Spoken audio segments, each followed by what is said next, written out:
Esto es Roundup, un herbicida para grandes trabajos. Este es el nuevo. Veo que en ese pone biodegradable. Es el antiguo. Ahora no lleva lo de biodegradable, así que ya no debe ser biodegradable. Es el mismo producto, no deben tener derecho a ponerlo ya. Seguro que no es biodegradable. Cuidado que no nos salpique en la cara. No, no, no. No soy un asesino. Estoy seguro de que esta soja Roundup Ready ya está lista para cosechar.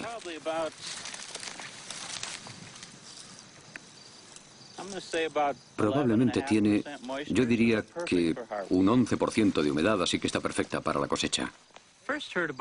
La primera vez que oí hablar de la soja Roundup Ready fue hace 8 años en una revista agrícola. Me pareció una innovación muy interesante. La soja contiene una proteína que ha sido introducida en la planta mediante manipulación genética que la hace resistente al Roundup. El Roundup se pulveriza sobre las plantas. Las ventajas son evidentes. Si busca en mis campos, no encontrará malas hierbas. Siga las instrucciones de empleo. Roundup no implica riesgo alguno para los seres humanos, animales domésticos y su medio ambiente. Marca registrada de Monsanto. Fabricado en Bélgica. Si ves caracoles, no los rocíes porque entonces no se podrán comer. Y ten cuidado con las fresas. Animo a todos los agricultores europeos a conocer la tecnología Roundup Ready. Francamente es muy buena para el medio ambiente. Es un sistema sostenible, así que pruébenlo.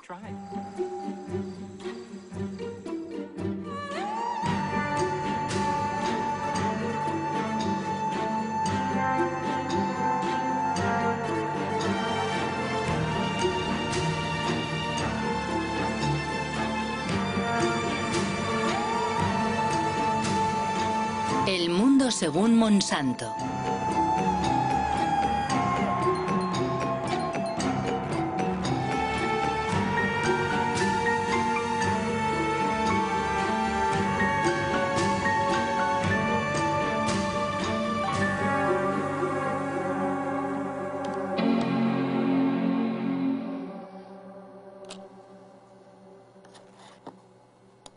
Monsanto. Llevo 20 años recorriendo el mundo y en todas partes he oído hablar de esta multinacional estadounidense. Y la verdad no siempre bien.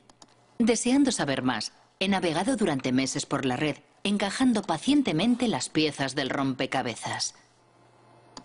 En su página de internet, Monsanto se presenta como una empresa agrícola cuyo objetivo es ayudar a los agricultores a producir alimentos más sanos, reduciendo a su vez el impacto de la agricultura sobre el entorno. Su producto estrella es el Roundup, el herbicida más vendido en el mundo desde hace 30 años.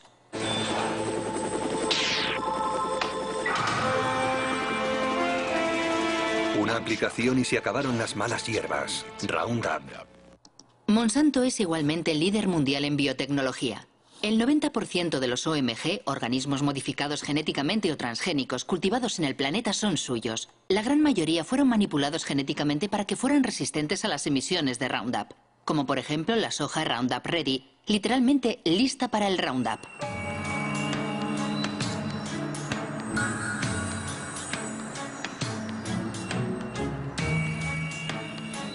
Los transgénicos de Monsanto han invadido el mundo, pero nunca una aplicación agroindustrial había despertado tantas pasiones y polémicas. ¿Por qué? ¿Cuáles son los riesgos de los OMG? ¿Y puede el pasado de la empresa aclarar lo que realmente es o pretende ser en la actualidad? Fundada en 1901 en San Luis, en el estado de Missouri, Monsanto no ha sido siempre una empresa agrícola. Fue en primer lugar una de las mayores empresas químicas del siglo XX. La química trabaja para usted, al igual que Monsanto trabaja para usted. Monsanto. La química creativa hace maravillas para usted. Las maravillas cantadas por la publicidad han hecho de Monsanto una de las empresas más polémicas de la era industrial. Agente naranja, aspartamo, Hormonas del crecimiento bovino. PCB.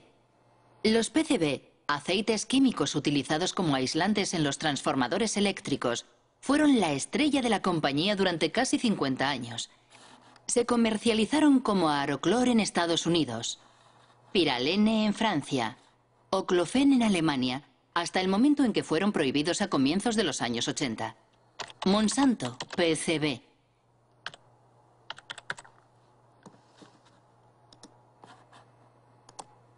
Un artículo de Washington Post de 2002. Monsanto ocultó durante décadas la contaminación por PCB.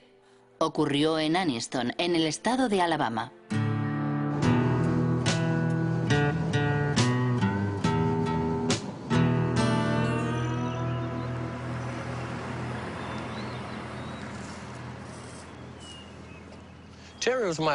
Terry era mi hermano pequeño. Murió en 1971 de un tumor cerebral, cáncer de pulmón y una enfermedad coronaria. Tenía 16 años. En los últimos 3 años he perdido a la mayor parte de mis amigos. Murieron a causa de enfermedades como el cáncer, la diabetes, la hepatitis, todas enfermedades relacionadas con los PCB.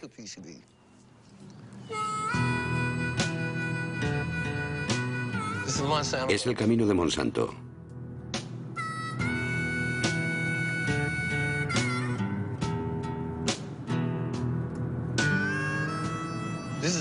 Aquí solo viven negros. Siguen viviendo aquí a pesar de que todas las casas están contaminadas. Hace 6 meses descontaminaron ese jardín de allí. Antes había casas aquí, la gente vivía en ellas, pero todos se tuvieron que mudar y las casas fueron demolidas.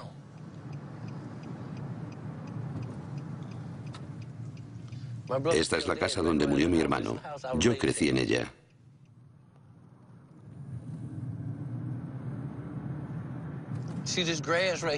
¿Veis aquel talud?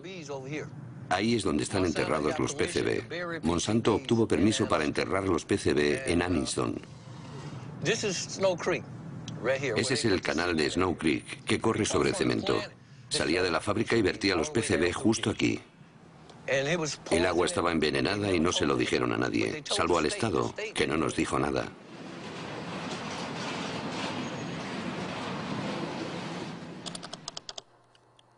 PCB, Monsanto sabía. ¿Pero qué sabía exactamente? Una organización de defensa del medio ambiente de Washington, dirigida por el ecologista Ken Cook, ha hecho públicos los archivos internos de la firma. La mayoría están clasificados como confidencial. Destruir después de leer. Un documento de 1937. La exposición a los PCB provoca efectos tóxicos en todo el organismo y erupciones cutáneas de tipo acné. 1961. Tras la ruptura de una tubería en una fábrica que usaba PCB, 2 obreros desarrollan síntomas de hepatitis. 1966. Científicos sueltan peces en el canal de Snow Creek. Todos mueren al cabo de 3 minutos y medio. Contaminación. Carta dirigida al responsable de ventas en 1970. Este documento resume toda la historia. Dice lo siguiente: no podemos permitirnos perder un solo $1 en ventas. Ocultaron el hecho de que estaban envenenando a sus vecinos de Anniston, porque no querían perder ni $1. Solo cuando los abogados de los vecinos de Anniston recurrieron a la justicia, Monsanto se vio obligado a divulgar estos documentos confidenciales. Así descubrimos lo que ellos sabían desde hacía mucho tiempo. Sabían la verdad desde el principio. Mintieron. Ocultaron la verdad a sus vecinos, a las autoridades gubernamentales. Y cuando finalmente informaron a las autoridades, estas, en lugar de ponerse del lado de los envenenados, protegieron a la compañía. Apoyaron a Monsanto. Es escandaloso, absolutamente imperdonable.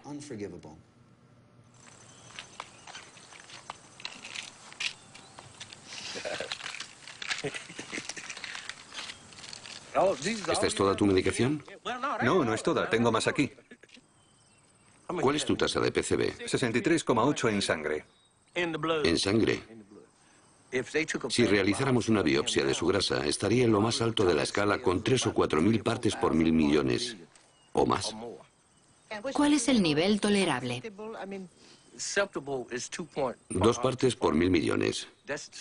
Ese es el estándar mundial. Pero todos nosotros tenemos en la sangre y en el cuerpo más que en ningún otro lugar del mundo. ¿Es normal hablar del nivel de PCB aquí? Todos hablamos de ello porque es nuestra vida cotidiana. A veces se me acerca un niño y me dice, señor Baker, me han hecho los análisis y tengo 3 partes por 1.000 millones. ¿Cuánto tiempo me queda? Es una historia absolutamente terrible. ¿Pero qué piensan los científicos? En la red hay muchos artículos acerca de los efectos de los PCB en la salud humana. Uno de los mejores especialistas se llama David Carpenter. Él fue quien realizó los análisis a los habitantes de Anniston. Todos llevamos PCB en nuestro cuerpo. Los osos polares y los pingüinos tienen PCB. En el pasado se vertían los PCB solo en algunos lugares, pero con el tiempo han contaminado el aire y el agua. Ahora todo el planeta está contaminado por los PCB. Los PCB provocan numerosas enfermedades. La más conocida es el cáncer.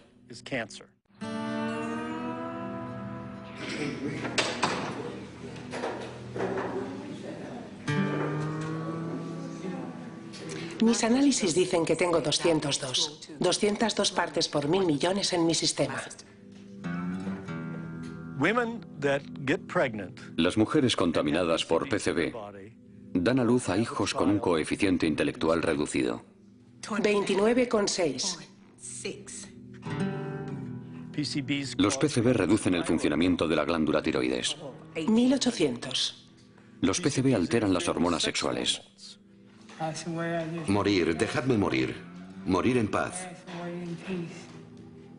Él pagará, dije entonces. Pagará por todo el daño que nos ha hecho. En 2001, 20.000 vecinos de Anniston presentaron una demanda contra Monsanto. La compañía Isolutia, su filial, fue condenada finalmente a pagar $700 millones en indemnizaciones a las víctimas, descontaminar el lugar y construir un hospital especializado. Pero ningún directivo de Monsanto ha sido juzgado. En el sistema jurídico americano, es muy infrecuente que los ejecutivos o directivos de la empresa sean considerados responsables penalmente.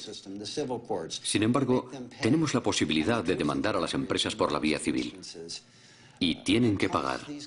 En realidad, las indemnizaciones y los intereses que pagan décadas más tarde las empresas solo son una mínima parte de sus beneficios. Por lo tanto, resulta rentable guardar el secreto. Nos preguntamos qué secretos estarán ocultándonos ahora. Nunca podremos confiar en que una gran empresa como Monsanto nos diga la verdad sobre un producto o un problema de contaminación. Jamás. No podemos confiar en Monsanto, dice Ken Cook. Y si tomamos como ejemplo el Roundup, el herbicida favorito de los jardineros y agricultores, ¿qué es exactamente? Es el nombre comercial dado por Monsanto al glifosato, un herbicida no selectivo o total, porque destruye todas las plantas. Lanzado al mercado en 1974, obtuvo un éxito fulgurante porque Monsanto afirmó siempre que era biodegradable y bueno para el entorno. Le presentamos Roundup, el primer herbicida biodegradable. Destruye las malas hierbas desde el tallo a las raíces y no contamina la tierra ni el hueso de Rex. Roundup, el herbicida con el que da gusto quitar las malas hierbas.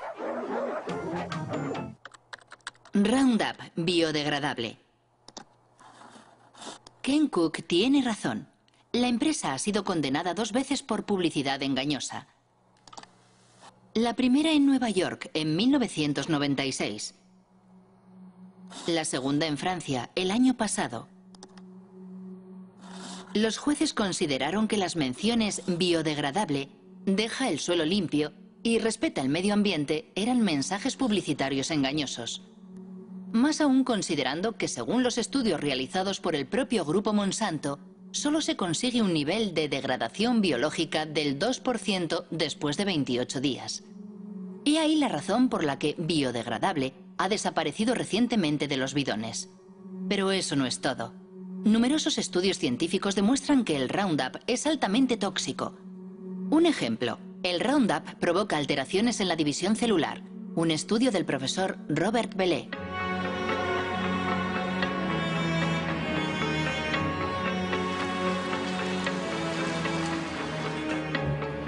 El profesor Bellet trabaja para el CNRS y el Instituto Pierre y Marie Curie.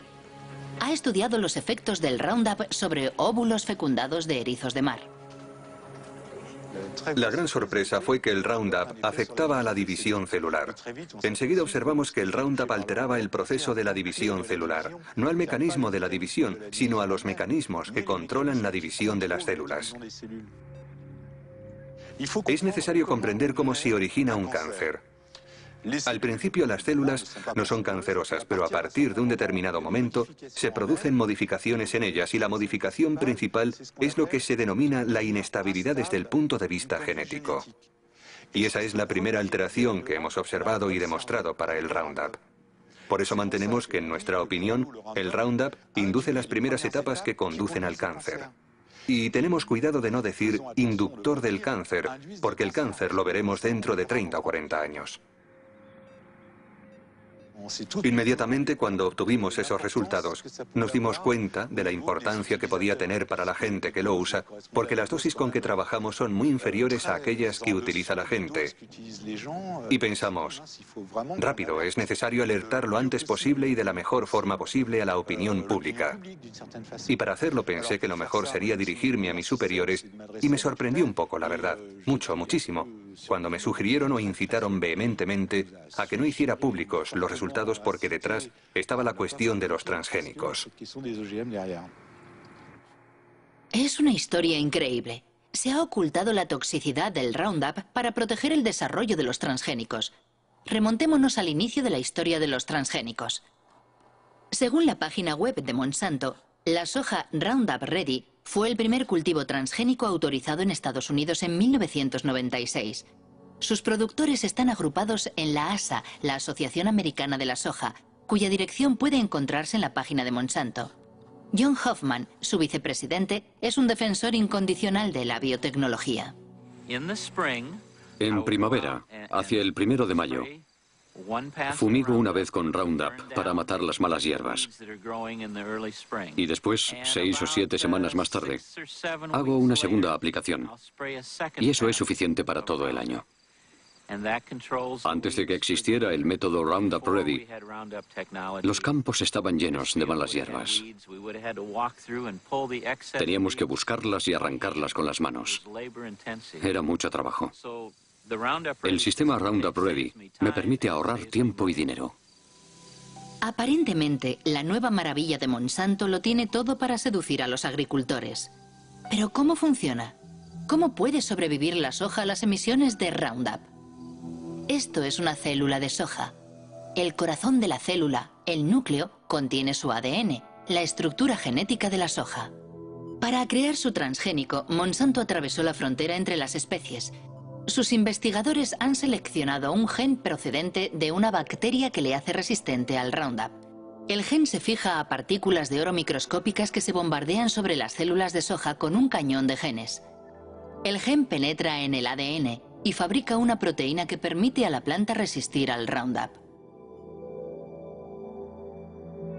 Cuando el herbicida es pulverizado, mata a todas las malas hierbas excepto a la soja. A decir verdad, es una extraordinaria hazaña tecnológica. Pero igualmente, la soja destinada a ser fumigada por un potente herbicida terminará en el plato del consumidor. Imaginamos que, por lo tanto, fue cuidadosamente estudiada antes de su comercialización. ¿Quién era el ministro de Agricultura en la época? Dan Glickman, ministro de Bill Clinton entre los años 1995 y 2000.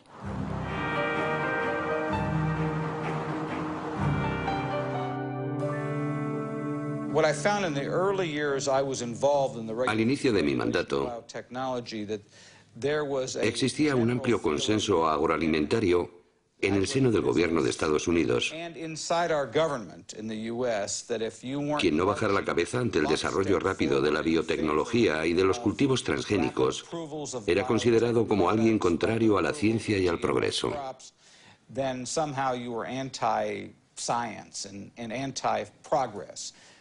Sinceramente, pienso que deberíamos haber hecho más pruebas. Pero las empresas agroindustriales no querían porque habían hecho inversiones enormes para desarrollar esos productos. Y como responsable del organismo regulador de la agricultura, sufrí muchas presiones para que, digámoslo así, no fuera demasiado exigente. La única vez que me atreví a hablar durante el mandato de Clinton, recibí un buen tirón de orejas, no solo por parte de la industria, también por la gente del gobierno. De hecho, pronuncié un discurso en el que decía que era necesario estudiar con mayor rigor la regulación de los transgénicos. Y había personas dentro del gobierno Clinton, sobre todo en el área de comercio exterior, que se enfadaron conmigo. Me dijeron, ¿cómo puedes, tú que trabajas en agricultura, poner en duda nuestro sistema de regulación? Hasta aquí todo está claro. En Estados Unidos, el ministro de Agricultura no da la talla ante los intereses de las multinacionales. Pero, ¿cómo están regulados los transgénicos en Estados Unidos? El texto más importante ha sido publicado por la FDA, la Food and Drug Administration, la agencia encargada de la seguridad de los productos alimentarios y de los medicamentos. Título: Alimentos derivados de nuevas variedades de plantas. Fecha: 29 de mayo de 1992. Principio 1. Los alimentos obtenidos por modificación genética están sometidos a la misma regulación que los obtenidos mediante el cruce tradicional de plantas. Resumiendo, la FDA decidió no crear una categoría especial para los transgénicos. Para más preguntas, dirigirse a James Mariansky, quien entonces dirigía el Departamento de Biotecnología.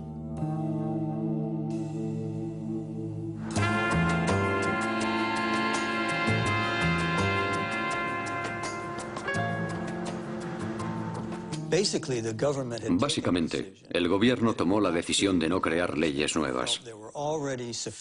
Pensaba que las leyes existentes podían aplicarse a las nuevas tecnologías. Eso quiere decir que la Casa Blanca le pidió a la agencia que escribiera un texto en el que los transgénicos no estuvieran sujetos a una reglamentación específica. Pero no se hizo basándose en datos científicos. Fue una decisión política. Sí, fue una decisión política que afectaba a muchos ámbitos, no solo al de la alimentación. Se aplicaba a todos los productos de la biotecnología. Una confesión increíble. James Mariansky reconoce que la reglamentación de los transgénicos se basó en una decisión política y no científica. Pero, ¿cómo fue argumentada esa decisión? Principio 2. Los componentes de los alimentos resultantes de una planta genéticamente modificada serán los mismos o similares sustancialmente a aquellos que se encuentran comúnmente en los alimentos. Dicho de otra forma, la FDA considera a priori que una planta modificada genéticamente es similar a una planta convencional. Es el denominado principio de equivalencia sustancial, que ha sido seguido en todo el mundo. Es el centro de debate que opone a los partidarios y detractores de los transgénicos.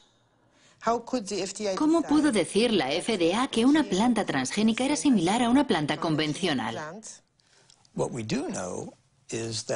Sabemos que los genes que se introducen en las plantas mediante la biotecnología producen proteínas muy parecidas a aquellas que hemos consumido durante siglos. Esa es la visión oficial de la FDA, cuestionada por Jeffrey Smith, autor de numerosas obras sobre los transgénicos. Michael Hansen, asesor científico de la Unión de Consumidores. Y el ensayista Jeremy Rifkin, que fue el primero en denunciar el principio de la equivalencia sustancial. Si los alimentos transgénicos están tan extendidos actualmente, es gracias a un engaño de la FDA. Ellos afirman que estos alimentos no son diferentes. Utilizan la expresión equivalencia sustancial o no considerablemente diferentes, lo cual traducen como generalmente reconocido como seguro o GRAS. Normalmente, para que algo sea considerado GRAS, es necesario que se apoyen numerosos estudios y que existe un amplio consenso en el seno de la comunidad científica. Con los alimentos transgénicos no ha existido ni lo uno ni lo otro. La FDA decía, si se introduce un gen en una planta, ese gen es ADN. Dado que consumimos el ADN desde hace mucho tiempo, podemos por lo tanto concluir que esa planta es GRAS. Nuestro punto de vista era que los genes debían ser considerados aditivos alimentarios. Actualmente, cuando queremos agregar a un alimento una gota microscópica de un nuevo colorante, un conservante o un producto químico, se le considera un aditivo alimentario y, por consiguiente, debemos hacer toda clase de pruebas para demostrar que existe la certeza razonable de que no será nocivo. Por el contrario, si manipulamos genéticamente una planta, lo cual puede dar lugar a innumerables diferencias en el alimento, nadie pregunta nada. Aquí en Washington, si frecuentabas en aquella época los lugares donde se reunían los lobbies, podías oírles riéndose de todo eso. Todo el mundo sabía que el principio de equivalencia sustancial era un absurdo. Solo era una forma para todas esas sociedades, y particularmente para Monsanto, de sacar sus productos al mercado rápidamente con la menor injerencia gubernamental posible. Debo decir que defendieron muy bien sus intereses. Recuerdo una reunión en la que los científicos de Monsanto se encontraron con los científicos de la FDA. Hablaban de las modificaciones que provocaban sus trabajos y le preguntaban al FDA cómo iba a regular esos productos. Jamás he visto una sociedad con una influencia tan determinante y a un nivel tan alto sobre las autoridades gubernamentales a cargo de la reglamentación como Monsanto con sus alimentos transgénicos. Existe un documento excepcional en el que se puede ver a George Bush, padre, visitando los laboratorios de Monsanto. Tuvo lugar 9 años antes de la comercialización de la soja Roundup Ready. Me gustaría enseñarle algunos de los pasos que hemos de dar para llevar un gen de un organismo a otro. En realidad, hará las mismas y pequeñas manipulaciones que realizamos en el laboratorio, donde seleccionamos el ADN, lo separamos y lo mezclamos en diferentes partes para unirlas. ¿Unirlas? Unirlas de nuevo. Esta probeta contiene ADN extraído de una bacteria. El ADN tiene el mismo aspecto sea de una planta o de un animal. ¿Qué es lo que estamos viendo? Ah, ya veo. ¿Para qué sirve esto? ¿Para conseguir una planta más fuerte o una planta resistente? En este caso, resistente al herbicida. Comprendo. Tenemos un herbicida fantástico. Este es el químico que... Cuando George Bush efectúa su visita al castillo de Monsanto, es vicepresidente de Ronald Reagan. La consigna de la administración republicana es la desregularización. Se trata de favorecer a la industria reduciendo al máximo las trabas burocráticas, como los exámenes sanitarios o medioambientales sobre los nuevos productos. Y ese es exactamente el problema de Monsanto. Acabamos de solicitar al gobierno que nos permita probarlo por primera vez en una granja de Illinois este año. Seguimos alucinando con esto. Perderemos otros años. Los gastos se disparan y nunca pasa nada. Francamente, debo decir que no tenemos ninguna queja sobre la forma en que el gobierno lleva el tema. Es un proceso muy ordenado. Tienen que asegurarse de hacer lo correcto con estas cosas nuevas. Si en septiembre no tenemos la autorización, puede que pensemos de forma diferente. Llámenme. Nuestro trabajo es la desregularización. Tal vez podamos ayudarles. En 1988, Dan Quayle ocupa el cargo de George Bush, que ha sido elegido presidente de Estados Unidos. 4 años después, el nuevo vicepresidente hace pública la política del gobierno estadounidense relativa a los transgénicos, conforme a los deseos de Monsanto. Damos este paso como parte de la iniciativa presidencial de eliminación de reglamentación, ahora en su segunda fase.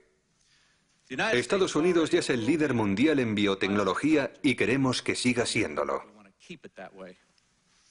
Solo en 1991 la industria de la biotecnología ha supuesto 4.000 millones de dólares.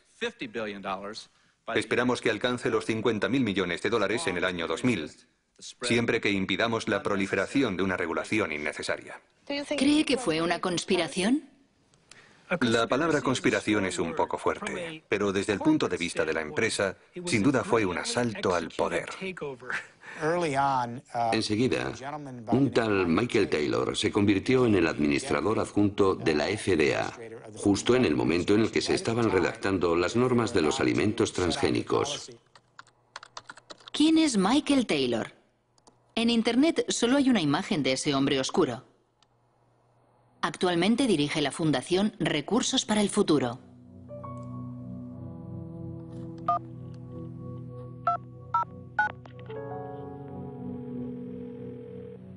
Hola, soy Marie-Monique Robin. Hola, soy Mike Taylor. Quisiera preguntarle sobre su papel cuando trabajaba en la FDA. Antes de ser contratado por la FDA, usted fue abogado de Monsanto durante 7 años, ¿no es así?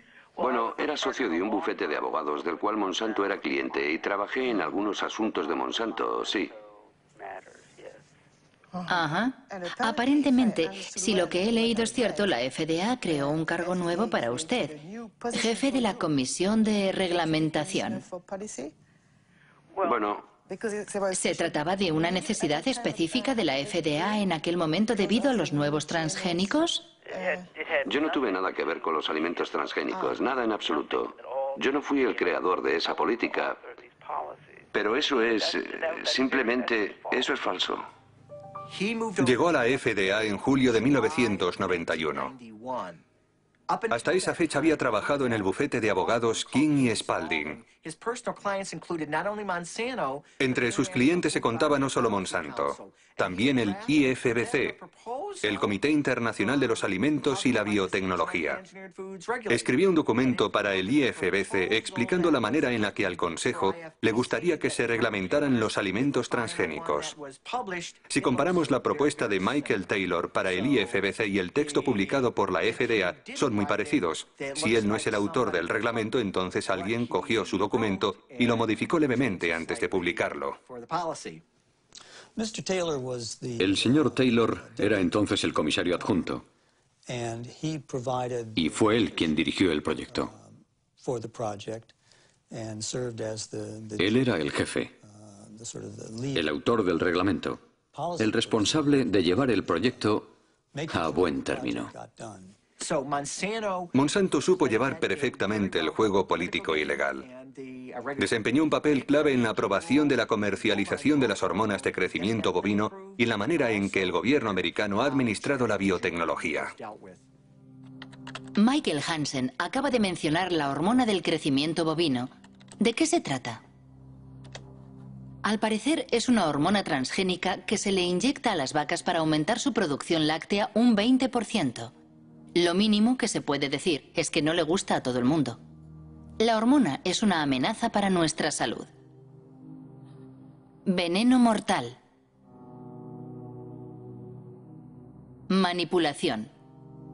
Bautizada como RBGH, hormona recombinante de crecimiento bovino, el producto es comercializado por Monsanto desde 1994 con el nombre de Posilac.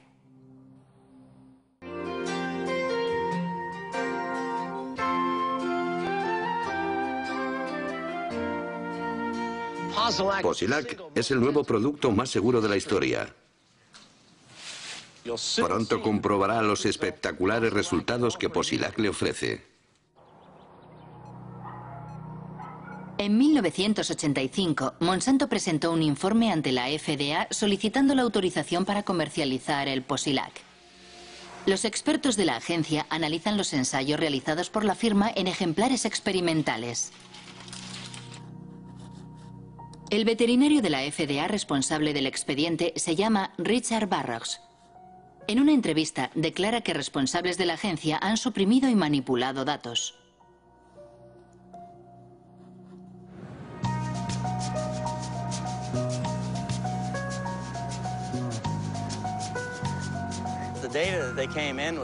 Los datos científicos que la empresa enviaba no tenían en cuenta las necesidades de los productores de leche. A saber, 2 cuestiones clave. Enfermedades como la mastitis, es decir, la infección de las ubres, y los problemas de reproducción. Cuando vi que faltaban aquellos datos, les dije, chicos, tenéis que recoger más información. Eso les retrasó de 2 a 3 años. ¿Informó a la FDA de sus preocupaciones? Poco a poco me fueron marginando. Mi jefe puso a sus colaboradores a cargo del expediente y yo tuve cada vez menos acceso a los datos, incluidas cosas que había pedido personalmente, como los estudios sobre la mastitis. Me convertí en un obstáculo, así que decidieron eliminarme y apartarme del trabajo. Hasta que finalmente me despidieron. Me acompañaron hasta la puerta y allí se terminó todo para mí. ¿Recibió amenazas? Sí, de los abogados de Monsanto. Cuando recurrí mi despido ante la justicia, ellos le dijeron a mi abogado que me denunciarían si revelaba secretos de la empresa para mi defensa. Finalmente, la FDA sería condenada a readmitir al veterinario demasiado concienzudo, quien, asqueado, terminaría renunciando. Pero eso no es todo. En Internet se habla también de documentos robados a la FDA y enviados al profesor Samuel Epstein, dirigente de la Coalición por la Prevención del Cáncer.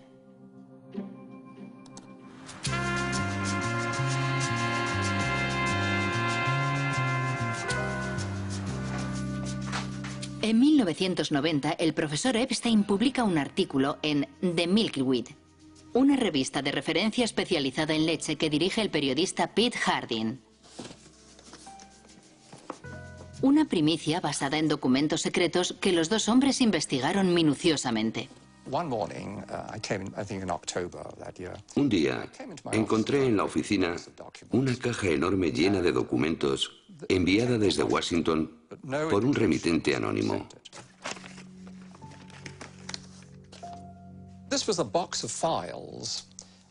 La caja contenía todos los datos de los estudios veterinarios que Monsanto había enviado a la FDA desde hacía 6 años. Una auténtica maravilla.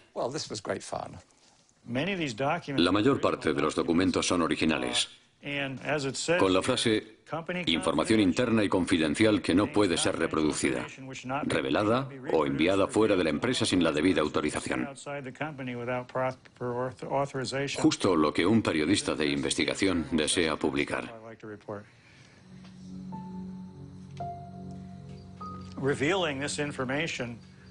La revelación de esos informes enfureció a Monsanto y a la FDA.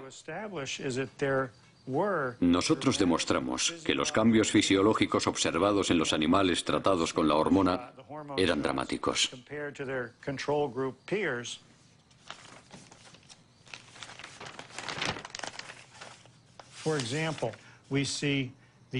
Por ejemplo, el ovario izquierdo de las vacas que habían recibido la hormona sintética es un 34% más grande.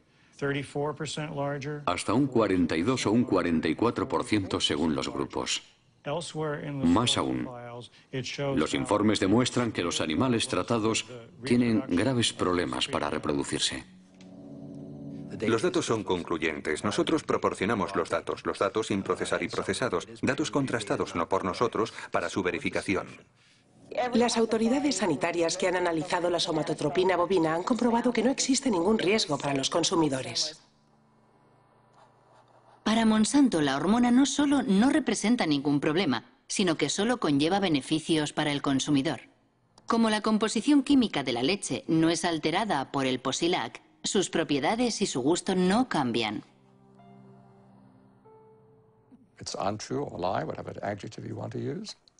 No es verdad, es mentira. Es un producto muy diferente por muchas razones. En primer lugar, como las vacas sufren de mastitis a menudo, hay pus en la leche.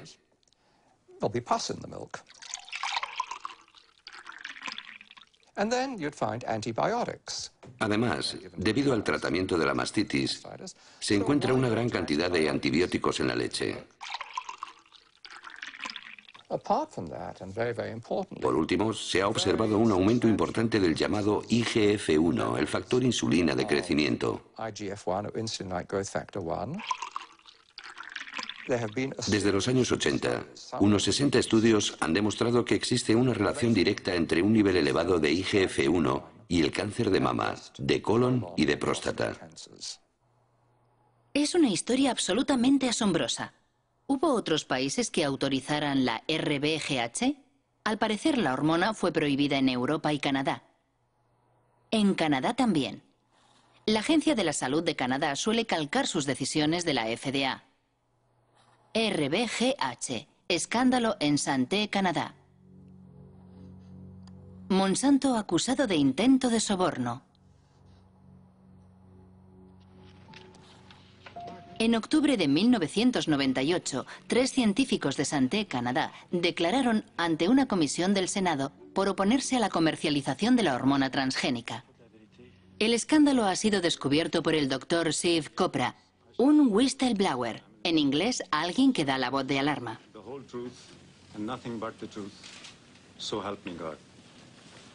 Me pregunto qué verdad voy a decir. La verdad que yo conozco o la que el ministerio me dice que diga. Y este es mi conflicto. Le hago esta pregunta a los 3. ¿Monsanto se puso en contacto con alguno de ustedes? Doctora Haydon. Asistí a una reunión en 1989-90 con representantes de Monsanto y el doctor Drennan, mi superior, y también el doctor Messier.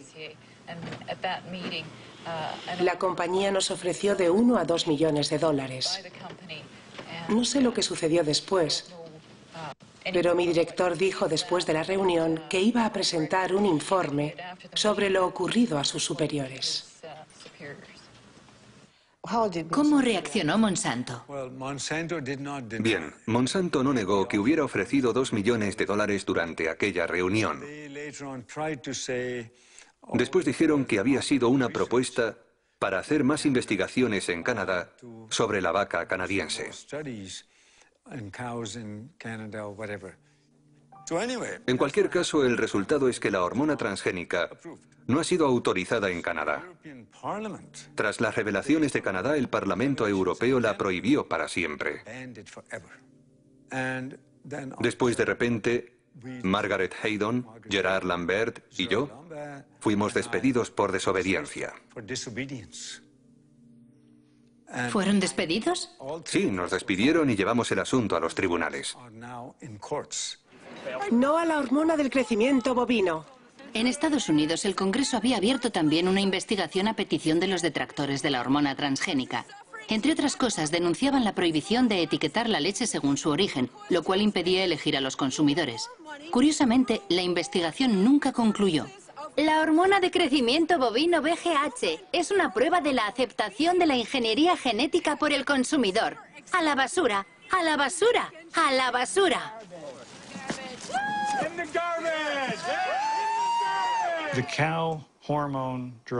La hormona del crecimiento bovino representa la primera aplicación de la biotecnología en la producción de alimentos. Y Monsanto es una multinacional muy poderosa con muchos contactos en las altas esferas del Estado. Para el gobierno federal, el desarrollo de la biotecnología supone una apuesta tan importante que prefiere ignorar estas cuestiones, digamos secundarias, que son la salud de las vacas o de los consumidores.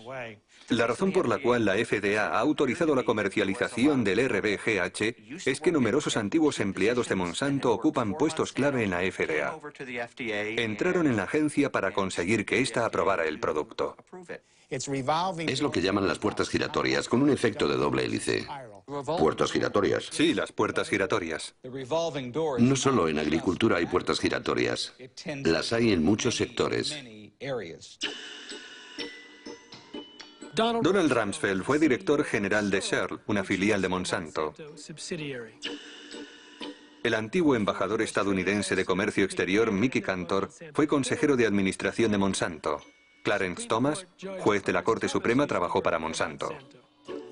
Monsanto, puertas giratorias, en francés las sillas musicales. Estado de la cuestión no exhaustivo en 1999. Linda Fisher pasa de la EPA a la Agencia de Protección Ambiental a Monsanto. Michael Friedman de la FDA a Monsanto. Marshall Hale y Josh King de la Casa Blanca a Monsanto. Margaret Miller de Monsanto a la FDA. William D. Ruckelshaus de la EPA a Monsanto. Sin olvidar a Michael Taylor, que ha hecho varias veces el camino de ida y vuelta. Una vez terminada su misión en la FDA, ¿fue nombrado vicepresidente de Relaciones Públicas de Monsanto? Sí. ¿Para usted no existe el conflicto de intereses? No. No. Y de nuevo, las reglas son las reglas. Y yo jugué según las reglas. Considero que en términos de aceptación pública ha sido un error tras otro. Cuando intentas tener una estrategia para que el público comprenda y acepte una nueva tecnología, el hecho de que la primera aplicación esté relacionada con la leche de la cual producimos más de la que necesitamos, ayuda a crear un clima de... Sospecha. Sospecha. Creo que la idea de que las compañías no estén obligadas en todos los casos de alimentación transgénica a contar con la autorización de la FDA, a diferencia de lo que ocurre en Europa, creo que eso, para la confianza del público, desde la perspectiva del consumidor, no es un sistema suficiente. Personalmente dije que el Congreso debía cambiar la ley. El Congreso debería crear un sistema de notificación obligatorio que asegure que todos los productos sean supervisados por la FDA y que la FDA certifique la seguridad de todos los productos. Una declaración sin duda muy interesante. Al parecer, Michael Taylor se arrepiente de la normativa que él mismo firmó en 1992. ¿Qué pensaban los científicos de la FDA? ¿Existía un consenso sobre la regulación de los transgénicos? Documentos internos demuestran que la agencia ignoró las inquietudes de sus propios científicos. Firmado Steven Drucker.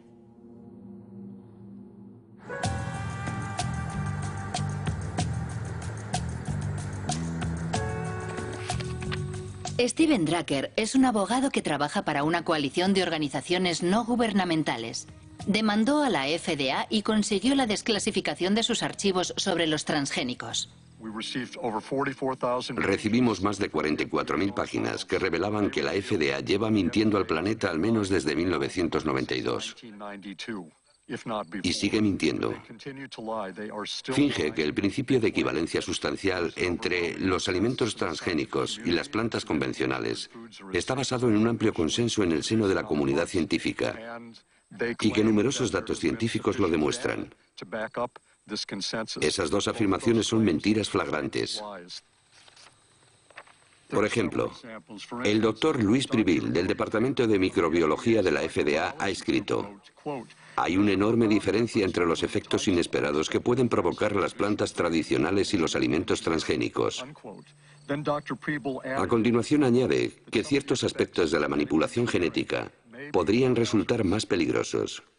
Las inquietudes expresadas por los expertos de la FDA eran tan importantes que la doctora Linda Kahl, de la FDA, responsable del seguimiento y la síntesis de sus consejos, redactó un informe para el coordinador de biotecnología de la FDA, el doctor James Mariansky. Según documentos internos de la FDA que se han hecho públicos, había muchos científicos de la FDA que no estaban de acuerdo con la normativa propuesta. Por ejemplo, aquí tengo el informe que Linda Kahl le envió. Sí. Ella decía, los procesos de manipulación genética y de cruce tradicional son diferentes. De cruce tradicional son diferentes. Y según los expertos de la agencia, conllevan riesgos diferentes. Conllevan riesgos diferentes. Es cierto que en el interior de la agencia existían opiniones divergentes. Eso es lo que Linda Kahl resume en su informe.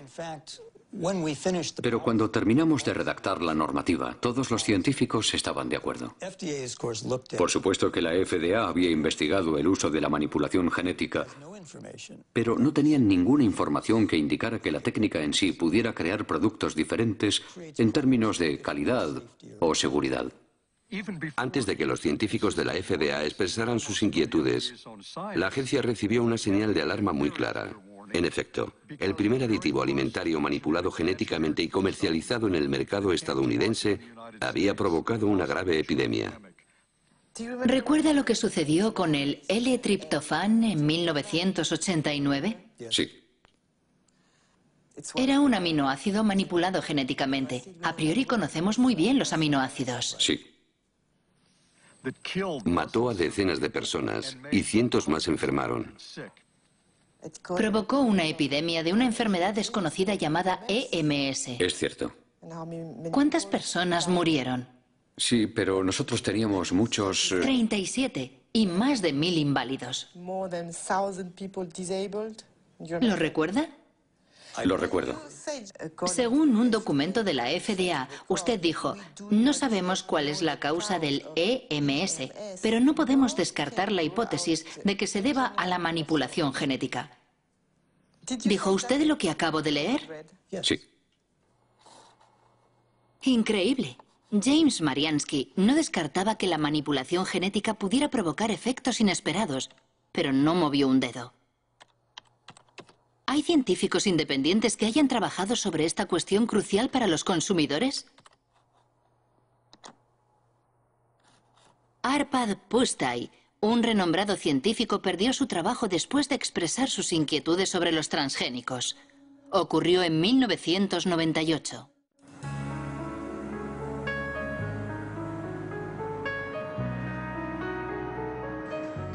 Arpad Pusztai trabajaba para el Instituto Rowlett, en Escocia, y había dirigido un estudio sobre las patatas transgénicas por encargo del Ministerio de Agricultura. El presupuesto de más de 2 millones de euros movilizó a 30 investigadores durante 2 años para preparar la llegada de los transgénicos a Gran Bretaña. Todos estábamos entusiasmados. Yo estaba entusiasmado.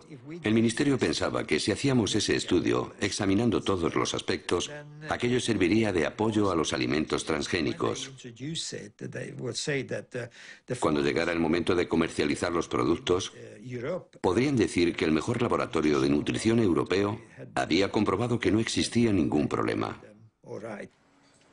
Arpad Pusztai es especialista en lectinas. Son proteínas que tienen una función insecticida y que protegen a las plantas contra los pulgones.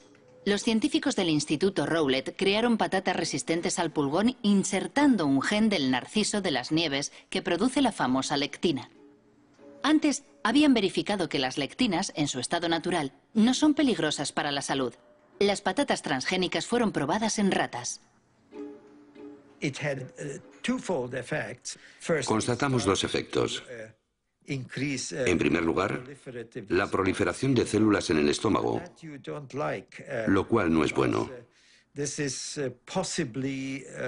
Yo no digo que sea canceroso, pero puede facilitar el desarrollo de tumores causados por los productos químicos.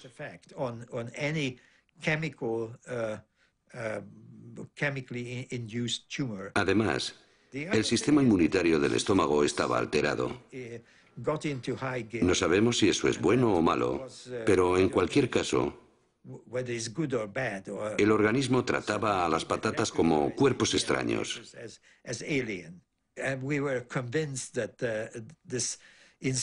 Estábamos seguros de que la manipulación genética estaba en el origen del problema y no el gen de la lectina, porque lo habíamos comprobado aisladamente en una concentración 800 veces mayor sin consecuencias negativas.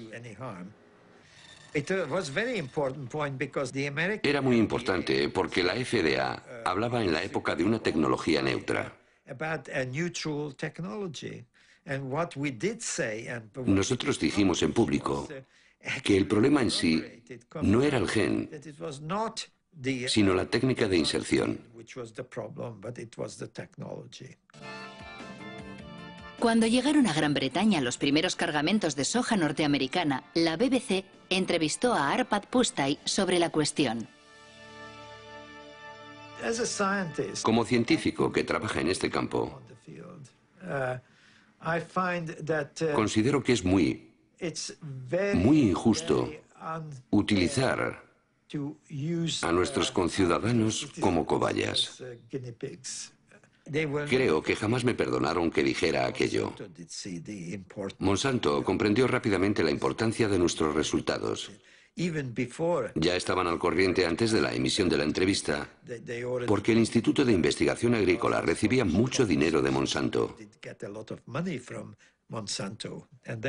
Comprendieron rápidamente las consecuencias de nuestro estudio. A la mañana siguiente de la emisión de la entrevista, Arpad Pusztai es despedido y su equipo de investigación disuelto. El profesor Stanley Ewen, un renombrado histólogo, era el encargado de estudiar el impacto de las patatas transgénicas en los órganos de las ratas. Desde aquel incidente no se hace ninguna ilusión sobre la independencia de la ciencia. Yo estaba extraordinariamente enfadado y muy alterado. Era como si el suelo hubiera desaparecido bajo mis pies. ¿Qué era lo que había pasado? También desacreditaron a Stanley. No solo a Arpad y a mí. Stanley fue jubilado y desacreditado en la universidad. ¿Es verdad? Sí. Sí. Fue muy duro. El lunes nuestro trabajo era formidable. El martes merecía estar en la basura. Yo tenía una ligera idea de lo que había podido ocurrir, pero no pude confirmarlo hasta hace algo menos de 8 años. Estaba en una cena, y en la mesa, a mi lado, había alguien del Instituto Rowett llamado Dataroi. En cierto momento le dije, es horrible lo que le pasó a Arpad, ¿verdad? Y él me respondió, sí, pero ¿no sabías que Downing Street llamó 2 veces al director? Entonces comprendí que había algo supranacional en todo este asunto. El despacho de Tony Blair había recibido presiones para detener nuestro trabajo porque los norteamericanos pensaban que podría crearle problemas a su industria biotecnológica. El caso de Arpad Pusztai provocó un rechazo masivo a los alimentos transgénicos en Gran Bretaña, apoyado por Greenpeace. Hasta tal punto que un año después, Robert Shapiro, presidente de Monsanto, aceptó participar en una teleconferencia organizada por la Asociación Ecologista. Es el único documento filmado que existe del antiguo presidente que había inclinado la compañía al área de la biotecnología, lanzando un nuevo lema: alimento, salud y esperanza. Monsanto hizo grandes esfuerzos para imponer sus productos en todos los ámbitos con el apoyo pleno de las multinacionales fabricantes de alimentación, distribuidores, empresas de comunicación, agencias estatales e incluso gobiernos. No se comportan como una empresa que ofrece vida y esperanza, sino como matones que intentan imponer sus productos. Sí, soy un matón, pero me parece que no soy un matón con éxito. Me gustaría empezar señalando que la biotecnología es una herramienta. La biotecnología en sí misma no es ni buena ni mala. Puede usarse bien o muy mal. Los productos que están en el mercado han sido comprobados por los órganos de vigilancia que la sociedad ha establecido con el fin de asegurar no solo su seguridad, también la seguridad medioambiental de estos productos.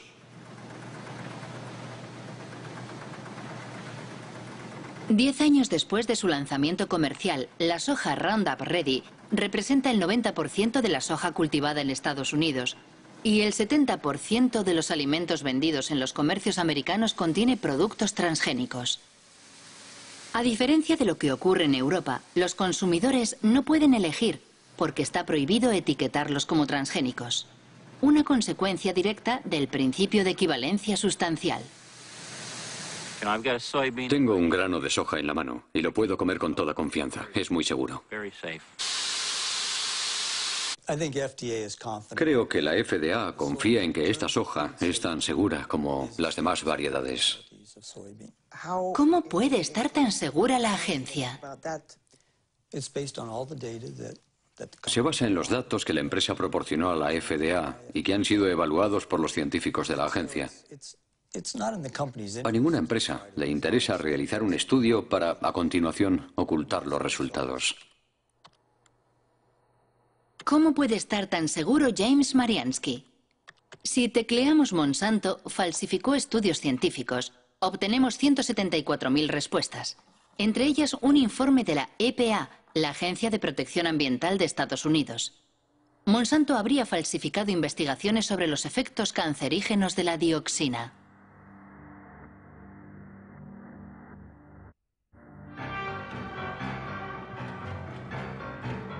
La historia comienza en Nitro, en una fábrica de Monsanto que fabrica un potente herbicida denominado 245T. En 1945, una explosión provoca efectos inesperados. 228 obreros desarrollan una enfermedad muy desfigurante, el cloracné. La causa es la dioxina, un subproducto altamente tóxico que contiene el 245T.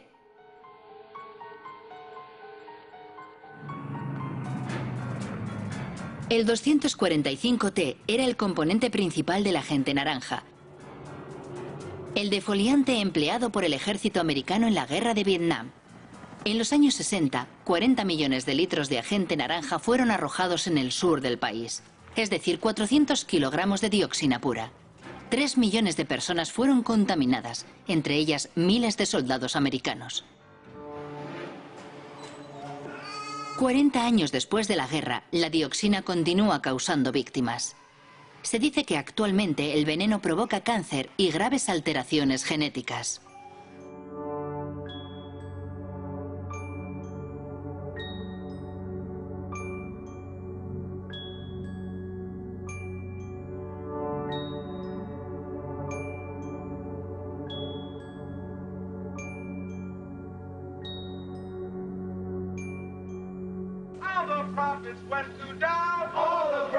En 1978, cuando los veteranos de guerra estadounidenses demandaron a los fabricantes del agente naranja, exigiendo una indemnización, Monsanto financia 3 estudios sobre los efectos a largo plazo de la dioxina. La compañía pagó a científicos para que compararan el estado de salud de los trabajadores afectados 30 años antes en el accidente de la fábrica de nitro, con el de los trabajadores no afectados. 2 personas conocen muy bien ese estudio. William Sanjur, que dirigía el Departamento de Residuos Tóxicos de la Agencia de Protección Ambiental, y Gerson Smoger, el abogado defensor de los veteranos de la guerra de Vietnam. En 1990, la doctora Kate Jenkins, una de mis colegas en el EPA, elaboró un informe alegando que ciertos estudios realizados por Monsanto eran incorrectos.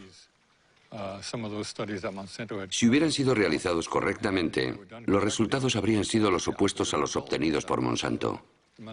Sus estudios demostraban que la dioxina no es un agente cancerígeno para el hombre.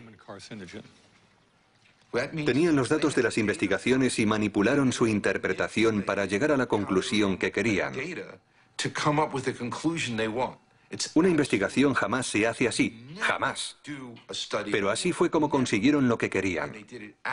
Más tarde descubrimos que había 5 personas con cáncer, que en uno de los estudios habían sido registradas como expuestas a la dioxina. En el otro estudio, esas mismas 5 personas eran presentadas como no expuestas. Al introducir esas 5 personas en el grupo de no expuestas, provocaban la impresión de que había los mismos casos de cáncer en ambos grupos. De esa forma llegaban a la conclusión de que no había ninguna diferencia. Fue así como miles de veteranos de guerra vieron rechazada su demanda de una indemnización por haber sido expuestos al agente naranja. Esos estudios afectaron a toda la legislación en Estados Unidos durante 7 o 9 años. Como Kate Jenkins era una buena científica y una buena empleada de la EPA, y una persona valiente, dicho sea de paso, envió un informe al Consejo Científico de la EPA solicitando que se examinaran de nuevo esos estudios para comprobar su metodología. De hecho, jamás se ha investigado a Monsanto. Nadie investigó esos 2 estudios, nadie. La única investigación que se llevó a cabo fue sobre Kate Jenkins, la persona que dio la voz de alarma. Su vida se convirtió en un infierno. La acosaron, la obligaron a cambiar de trabajo, la persiguieron. ¿Cree a Monsanto cuando dicen que sus transgénicos no representan ningún problema para la salud? No me creo ni una palabra de lo que dice esa empresa, nada. Todo lo que dicen debe ser minuciosamente verificado por personas independientes, con la condición de que sean competentes y realmente independientes. Efectivamente, para demostrar la inocuidad de la soja Roundup Ready, Monsanto realiza un estudio que se publicó en 1996 en una revista científica importante. Supuestamente, medía los efectos de la soja transgénica sobre la salud de los animales, en especial sobre las ratas. El estudio fue cuidadosamente desmenuzado por un científico danés ya fallecido, el noruego Ian Prime.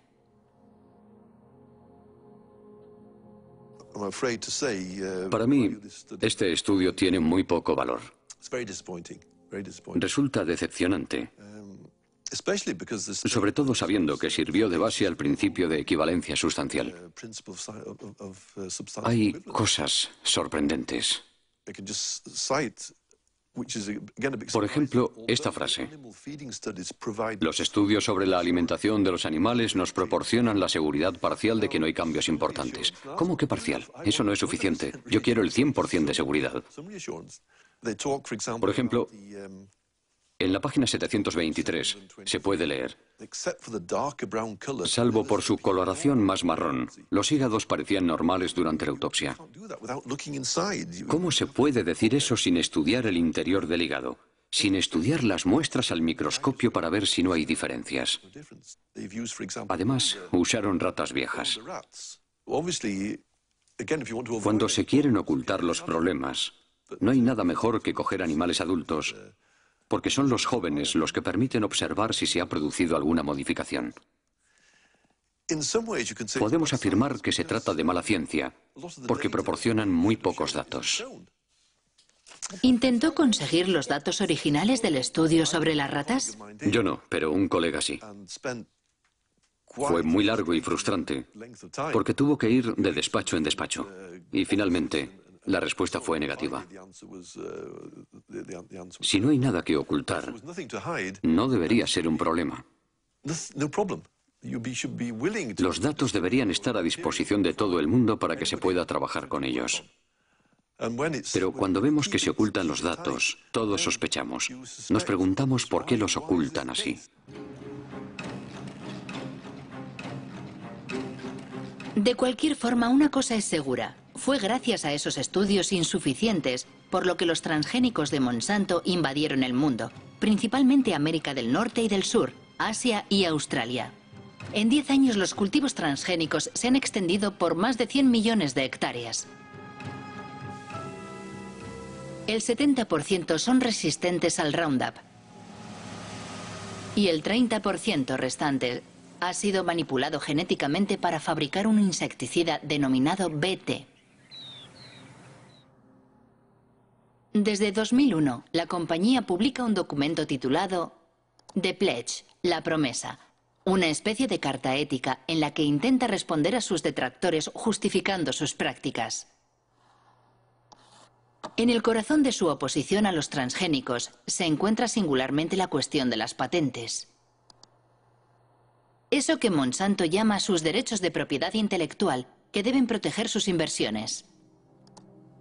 En América del Norte, cualquier granjero que compre semillas transgénicas debe firmar un contrato de empleo de la tecnología, mediante el cual se compromete a respetar la patente que la compañía posee sobre el gen manipulado.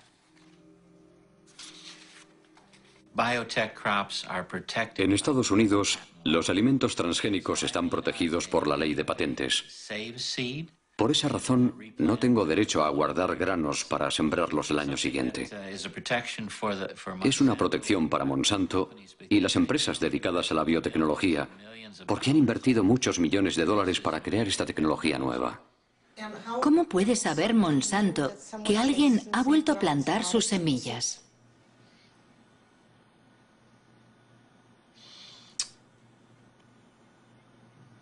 No sé responder a esa pregunta. ¿Cómo puede saber que alguien ha plantado de nuevo sus semillas? Es una buena pregunta para Monsanto. La pregunta es tan delicada que Monsanto prefiere ignorarla haciendo bellas promesas. En el caso de que aparecieran variedades que nos pertenecen de forma no intencionada en las tierras de un agricultor, nos comprometemos a encontrar una solución que satisfaga tanto al agricultor como a nosotros.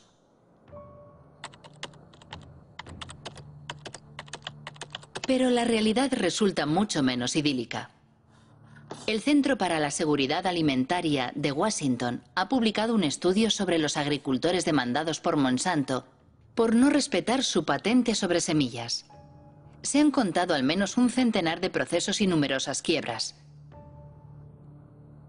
Entre las víctimas se cuenta Troy Rush, un agricultor de Indiana.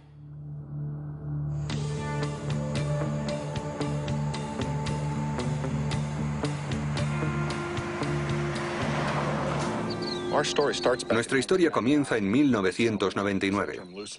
Un caballero, y no es el término más apropiado, se presentó en la granja de mis padres. Dijo que era un detective privado contratado por Monsanto. Nos dijo que estaba investigando a agricultores sospechosos de haber guardado una parte de sus semillas.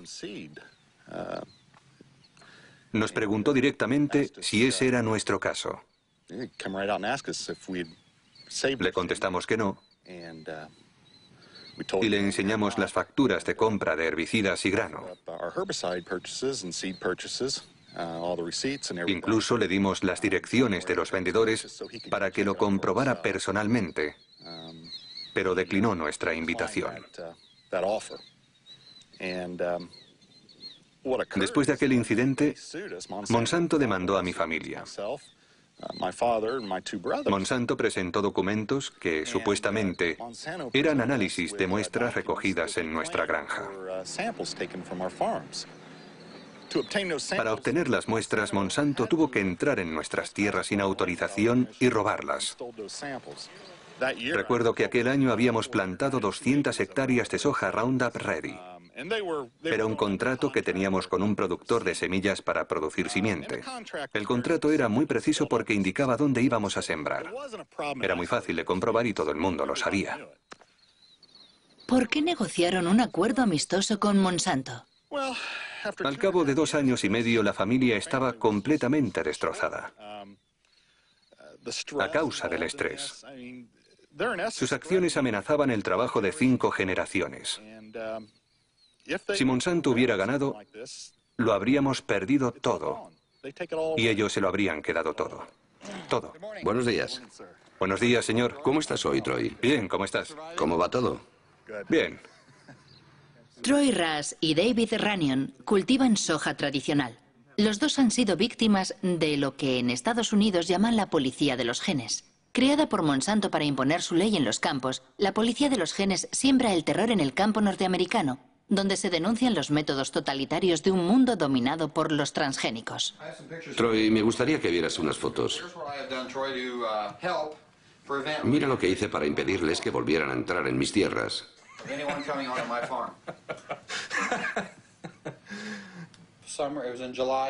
Era el mes de julio de 2003. Llegaron a mi casa sobre las 19 horas. ¿Quiénes fueron? Los empleados de Monsanto. Me enseñaron su tarjeta de visita y me hicieron algunas preguntas sobre mis cultivos de soja, de maíz y sobre dónde vendía mi cosecha. Les dije, vale, se acabó la conversación. Las patentes lo han cambiado todo. Han destruido la confianza que existía entre vecinos. Personalmente, solo hablo y tengo amistad con 2 agricultores. ¿De verdad tienen miedo los agricultores? Por supuesto que tienen miedo. Es imposible defenderse de esa compañía. Han creado una industria cuyo único objetivo es destruir las vidas de los agricultores. Todo el mundo tiene miedo. ¿Tiene miedo de que le denuncie un vecino? Sí. ¿Sí? Sí, es sencillo. Solo hay que marcar el 1-800 Monsanto. No, perdón, 1-800 Roundup. Recuerdo que animaban a los agricultores a llamar a ese número gratuito para delatar. ¿Por qué hace todo eso Monsanto? Para controlarlo todo. ¿Las semillas? Sí. Quieren controlar la simiente. Quieren apoderarse de la vida. Se trata de la base de nuestra alimentación. Quieren apoderarse de la comida, de toda la alimentación. Entre 1995 y 2005, Monsanto adquirió una 50 de compañías semilleras en todo el mundo. Esas adquisiciones afectan a las semillas de soja, maíz, algodón, de trigo, pero también de legumbres, tomates, patatas y sorgo. Por doquier crece la inquietud por este monopolio que, a la larga, podría conducir a la desaparición pura y dura de todas las semillas no transgénicas. No es esa la opinión de Monsanto, que defiende los beneficios de la biotecnología, especialmente en los países en vías de desarrollo como India. Nuestros productos reportan importantes beneficios económicos no solo a los grandes productores, también a los pequeños. Por lo general ofrecen cosechas de mejor calidad y una rentabilidad más alta.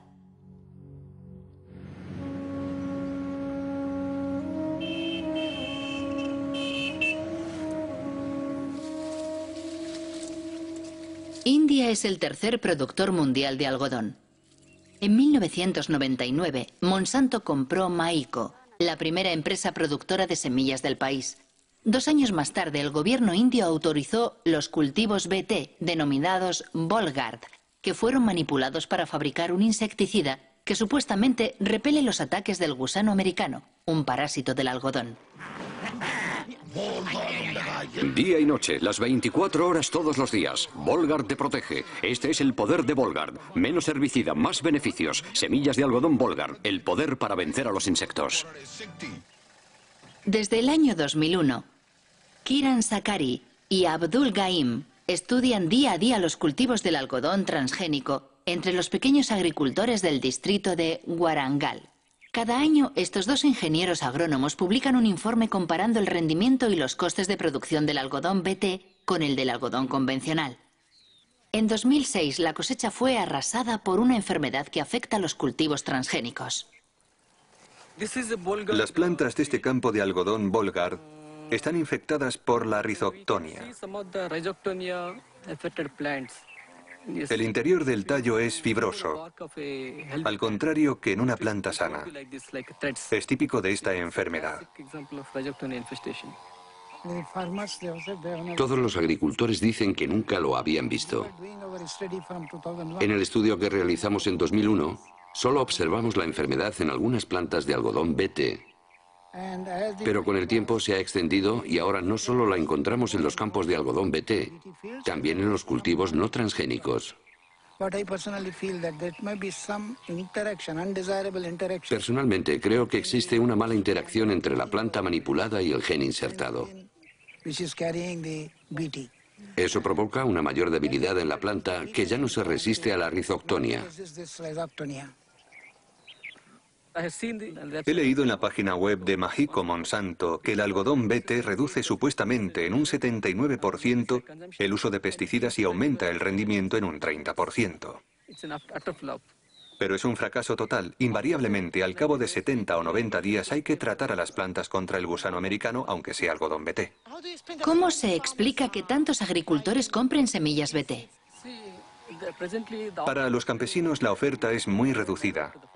Después de la última cosecha era muy difícil encontrar semillas en el mercado que no fueran BT.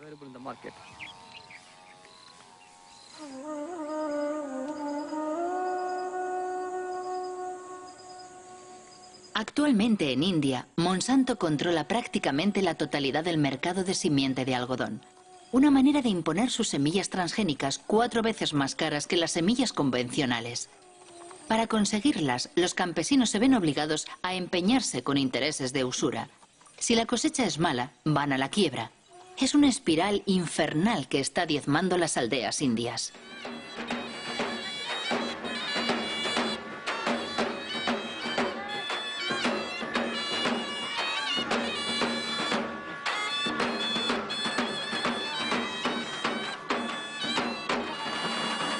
¿Por qué razón se suicidó?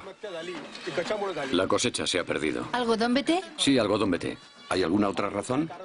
Las deudas. ¿Qué edad tenía? 25 años. Se bebió 1 litro de pesticida.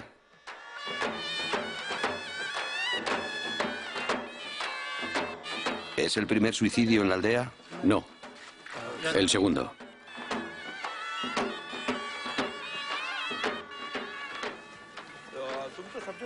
Funerales como el que acabamos de ver se repiten 3 veces al día en la región de Vidarbha, donde el algodón BT se introdujo en 2005. Es cierto que a pesar de no ser un fenómeno nuevo en la India, con la introducción de los transgénicos se ha incrementado notablemente. Pero pocos han denunciado este escándalo internacional que enfrenta en un combate desigual al fuerte con el débil.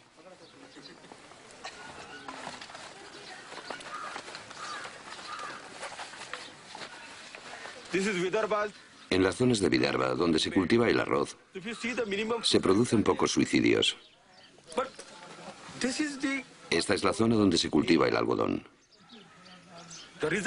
El resultado del algodón BT es que el primer año hubo 600 suicidios entre junio de 2005 y junio de 2006. El segundo año, tan solo 6 meses después, ya llevamos 680 suicidios. Es un desastre. Sí, es un desastre completo. El problema reside en que los alimentos transgénicos hacen que los agricultores dependan completamente de las fuerzas del mercado. No solo tienen que pagar la simiente más cara, también tienen que comprar abonos. Además, el consumo de insecticidas no se reduce. Es mentira. Monsanto dice que los transgénicos son mejores para el pequeño agricultor. ¿Qué opina usted? Nuestra experiencia demuestra que eso es completamente falso. Es mentira.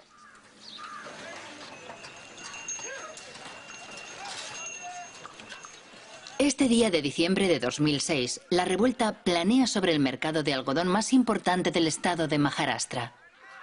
3 días después del rodaje de estas imágenes, estalló la revuelta y decenas de campesinos, entre ellos Kishore Tiwari, fueron detenidos. Nos ofrecen un precio muy bajo por nuestro algodón. Los campesinos están muy nerviosos. ¿A cuánto asciende tu deuda? ¿A cuánto asciende tu deuda? 52.000 rupias, 60.000 rupias, 50.000 rupias, 20.000 rupias, 50.000 rupias, 15.000 rupias. ¿Cuántos de vosotros no plantaréis algodón BT el próximo año? No quieren cultivar algodón BT.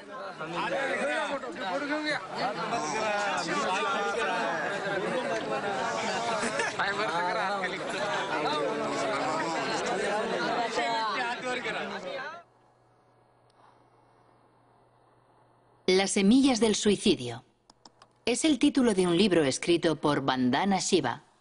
Esta física, ganadora del Premio Nobel Alternativo, dirige una fundación económica y una red de granjas productoras de semilla bautizada Nadyana.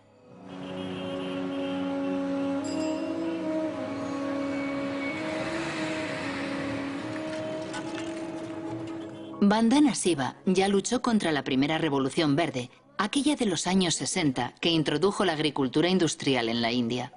En la actualidad denuncia la que ella denomina Segunda Revolución Verde, la de los transgénicos de Monsanto protegidos por patentes. La diferencia entre las dos es que la primera Revolución Verde fue dirigida por el sector público y las agencias gubernamentales controlaban la investigación. La Segunda Revolución Verde está dirigida por Monsanto. La segunda diferencia es que la primera Revolución Verde tenía el objetivo oculto de vender más productos químicos, pero su motivación principal era producir más alimentos y alcanzar la seguridad alimentaria. Al final, aunque se hiciera en detrimento de otros cultivos como las leguminosas, se produjo más arroz y trigo para alimentar a la gente. La segunda Revolución Verde no tiene nada que ver con la seguridad alimentaria. Su único objetivo es aumentar los beneficios de Monsanto.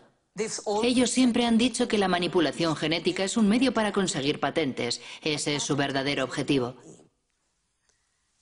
Si observan la estrategia de investigación que Monsanto desarrolla en este momento, la compañía está probando una veintena de plantas en las que ha insertado el gen BT, la mostaza, el gumbo, la berenjena, el arroz, la coliflor. Una vez que imponga como norma el derecho de propiedad sobre los granos modificados genéticamente, podrá empezar a cobrar derechos de autor. Todos dependeremos de Monsanto por cada semilla que plantemos y cada campo que cultivemos. Si controla las simientes, controlará la alimentación. Y ellos lo saben, esa es su estrategia. Eso es más poderoso que las bombas, más poderoso que las armas. Monsanto responde a estas enérgicas acusaciones afirmando que nada de eso es cierto y esgrime los compromisos de su promesa: integridad, diálogo, transparencia, compartir. Queremos participar de forma constructiva en el proceso por el cual sociedades de todo el mundo intentan encontrar buenas respuestas a esas cuestiones. ¿Los productos serán seguros para el medio ambiente? ¿Cómo afectarán a la biodiversidad? ¿Cómo afectarán a otras plantas, insectos y pájaros? ¿Qué ocurre con el cruce de genes? ¿Qué ocurrirá si los genes invaden especies salvajes? Para mí todo eso significa, entre otras cosas, escuchar atenta y respetuosamente todos los puntos de vista. Como quien no quiere la cosa, Robert Shapiro acaba de hablar de un tema muy delicado que preocupa extraordinariamente a todos los detractores de los transgénicos: la contaminación transgénica. Monsanto prefiere hablar de presencia accidental como consecuencia del orden natural. Al parecer, los transgénicos ya han contaminado el maíz mexicano. Eso es lo que demuestra un estudio publicado por la revista científica Nature, firmado por el profesor Ignacio Chapela, de la Universidad de Berkeley. El artículo ha provocado una intensa polémica.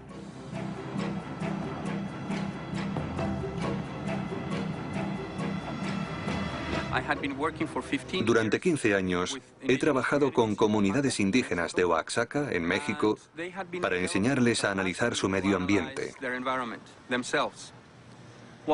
Uno de mis estudiantes les está enseñando a detectar los alimentos transgénicos. Llevamos una lata de maíz americano en conserva que tenía que servirnos de control positivo porque sabíamos que era maíz transgénico. Necesitábamos un control negativo y pensamos que el maíz mexicano era perfecto para eso, porque es el maíz más puro y mejor conservado del mundo. Cuando analizamos las muestras, descubrimos sorprendidos que el maíz que creíamos que no era transgénico ya contenía ADN transgénico. Fue una gran sorpresa comprobar que las variedades tradicionales, preservadas y mantenidas localmente desde hacía 10.000 años, ya estaban contaminadas por transgénicos procedentes de Estados Unidos.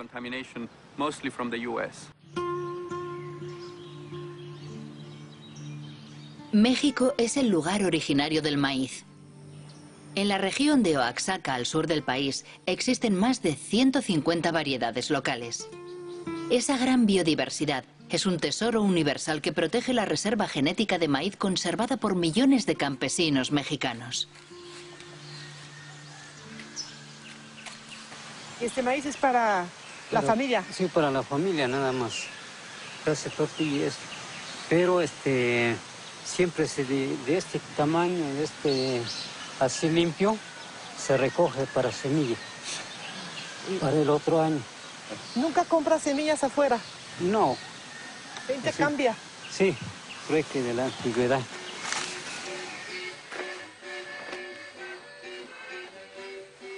Para proteger la diversidad de su maíz, México ha prohibido los cultivos transgénicos. Sin embargo, en el marco del Tratado de Libre Comercio firmado con Estados Unidos y Canadá, el país no puede impedir la importación masiva de maíz americano, transgénico en un 40%. Destinado exclusivamente al consumo humano y animal, el maíz americano amenaza la producción local. Fuertemente subvencionado por la administración de Washington, el maíz industrial, como aquí se le llama, cuesta 2 veces menos que el maíz tradicional.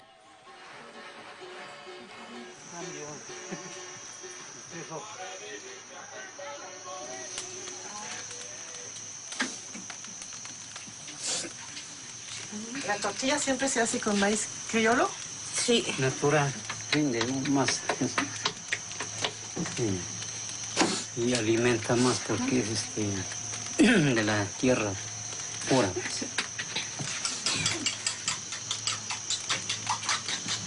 Este es el maíz morado. Antiguamente mis abuelitos sembraban esto. Ahorita se sigue conservando. Así es. Antes de la conquista ya. Sí. No, y ya viene la otra conquista. ¿Cuál es la otra conquista? Transgénico, pues. El transgénico. Para tumbar esto. Y desaparecer lo criollo para que reine el maíz hecho. Vamos a depender mucho de eso porque vamos a tener que poner fertilizante que ellos vendan, insecticida que ellos vendan.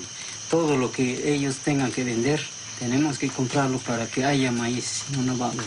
Sin embargo, el criollo, sin ponerle abono, ni insecticida, ni nada, Por lo menos así está.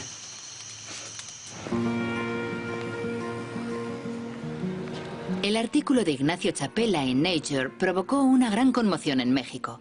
El Instituto Nacional de Ecología confirmó la contaminación del maíz mexicano. Los genes Roundup Ready y BT se han encontrado en el maíz de 5 regiones del país. ¿Qué ocurrirá si el maíz transgénico se cruza con las variedades tradicionales? La doctora Elena Álvarez llevó a cabo la experiencia con una flor local. Introdujo el mismo gen en varios ejemplares de la planta y después observó su crecimiento. Nosotros hemos visto que aún 2 plantas idénticas genéticamente, es decir, tienen todo el genoma idéntico, todos los cromosomas son igualitos y tienen el mismo transgen, pero este transgen está localizado en diferentes sitios, ¿no? Y sin embargo, cuando vamos a analizar el fenotipo, es decir, la forma floral que tienen estas plantas, algunas de ellas son idénticas al tipo silvestre, es una flor normal con 4 pétalos, 4 sépalos que están abajo, y otras son flores aberrantes. Tiene pelos ectópicos, tiene pétalos también con formas raras, y algunas de estas flores pueden llegar a ser completamente monstruosas. Y la única diferencia entre esta y la que parece silvestre es la localización del transgen, que se insertó en otro sitio por casualidad. ¿Por qué es preocupante? En México, una vez que estas semillas sean liberadas al ambiente, es muy probable que los transgenes vayan y se inserten en los genomas de las razas criollas mexicanas. Esto no se puede controlar. Una vez que se libera al ambiente y que hay entrecruza, que la va a haber porque el maíz se poliniza abiertamente por viento, entonces el fondo genético del criollo puede hacer que el mismo transgen tenga efectos distintos, ¿sí?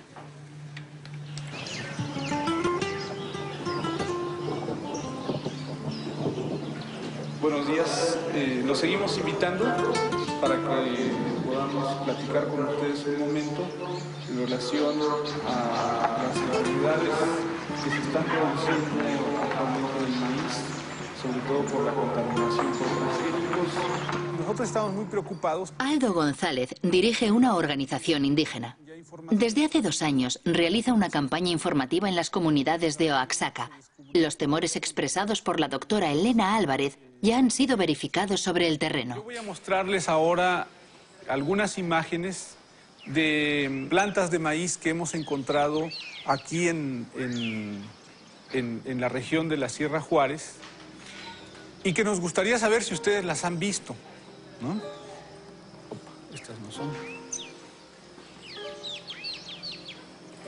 Aquí en esta imagen, por ejemplo, podemos ver cosas raras. Esta planta pues tiene una rama por aquí y otra rama por acá. Las milpas normalmente no salen así. Digamos, sale una hoja y arriba sale un jilote, ¿no? En este caso están saliendo 3 jilotes sobre una sola hoja. Son monstruos. Esa planta nosotros la enviamos a un laboratorio de biotecnología para que detectaran si tenía presencia o no tenía presencia de transgénicos y desgraciadamente nos dio positivo. Miren, plantas como esta las hemos encontrado sobre todo en la calle, en algún jardín, porque seguramente alguien fue a comprar el maíz a la tienda y pues iba caminando y se le cayeron algunos maíces y esos maíces crecieron, ¿no? Y entonces de esa manera es como se puede producir la contaminación a las plantas nativas de maíz. Lo que yo entiendo que en el futuro, si se deja que esto se prolifere dentro de los cultivos de los campesinos, al rato nosotros vamos a tener que comprar maíz porque nuestro maíz ya no va a servir. Es preocupante. ¿Qué debemos de hacer? ¿Cómo le vamos a hacer, no? Una de las recomendaciones que nosotros estamos dando es que si nosotros vemos cosas raras en algún momento, pues le quitemos la espiga, ¿no? Porque la espiga es donde sale el polen. Entonces decimos aguas, ¿sí? Tenemos que ser más vigilantes con nuestras milpas.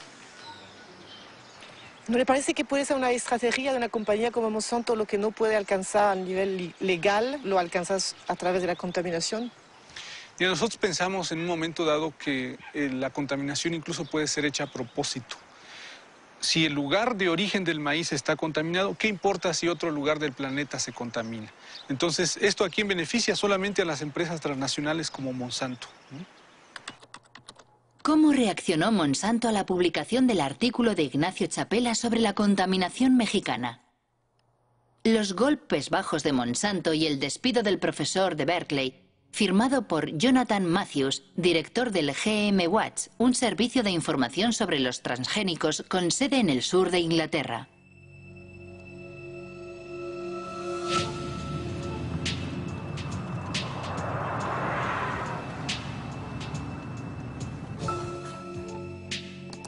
Según Jonathan Matthews, Ignacio Chapela ha sido víctima de una campaña lanzada en AgBioWorld, una página web partidaria de los transgénicos. La víspera de la publicación del artículo de Nature, una tal Mary Murphy envió un email que AgBioWorld distribuyó entre miles de científicos de todo el mundo. Decía así: los activistas sin duda van a hacer correr el bulo de que el maíz mexicano ha sido contaminado por genes de maíz transgénico. Al día siguiente, una tal Andura Smetasek envía un segundo email. Ignacio Chapela, activista antes que científico. Es verdaderamente una campaña de difamación. Los 2 primeros días entran en escena Murphy y Smetasek. A continuación, otros científicos reaccionan diciendo: tenemos que hacer campaña contra eso. Tenemos que inundar Nature con emails que digan que ese estudio no es serio. He pasado mucho tiempo investigando quiénes eran Smetasek y Murphy. Por lo que respecta a Smetasek, si consideramos los datos técnicos de sus emails, vemos recibido de y la dirección del remitente. Y después un protocolo de Internet. Solo hay que copiarlo y buscarla en un anuario de páginas de Internet.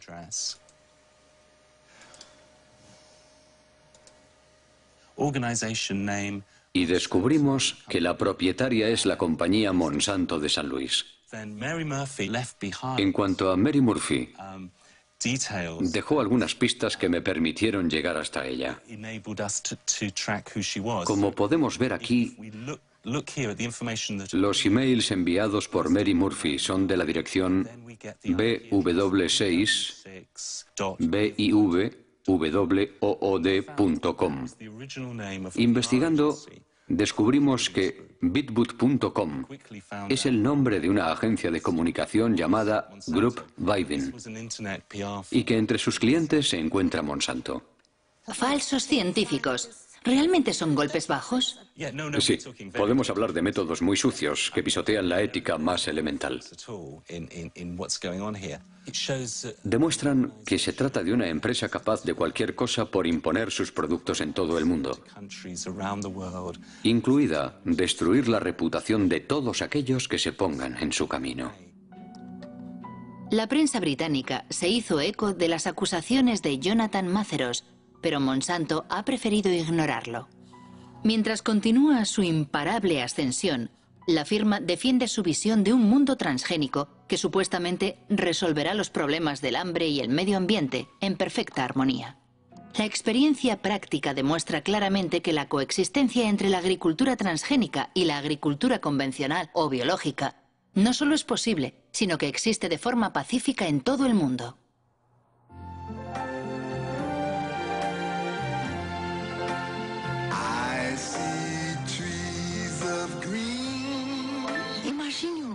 Imagine un mundo que proteja la naturaleza, la tierra, los ríos, donde la gente pueda producir maíz con menos productos químicos y sin matar los bosques.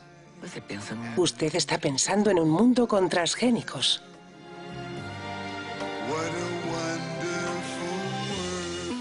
Una iniciativa de Monsanto con el apoyo de la Asociación Brasileña de Nutrición.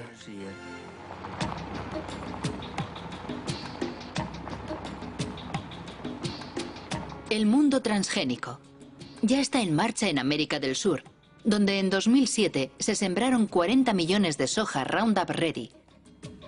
La conquista comenzó 10 años antes en Argentina, el único país que autorizó oficialmente los cultivos transgénicos.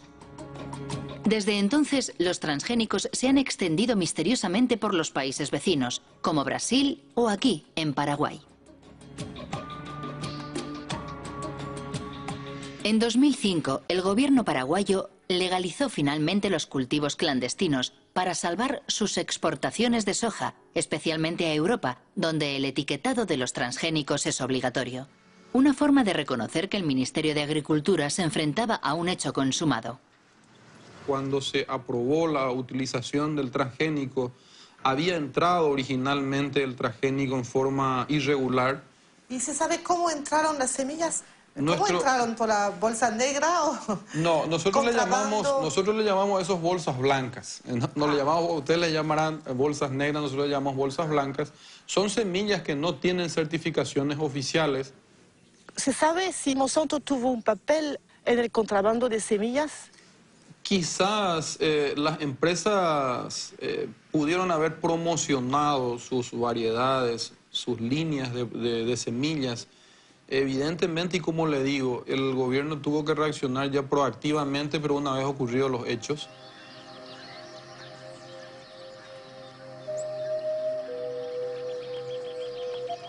Sea cual fuere su origen, el contrabando fue un buen negocio para Monsanto.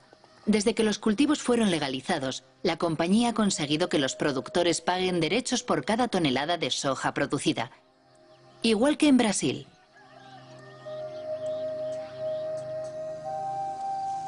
Desde entonces, la deforestación avanza imparable en Paraguay, expulsando a la fuerza a los pequeños campesinos que se niegan a abandonar sus pequeñas parcelas.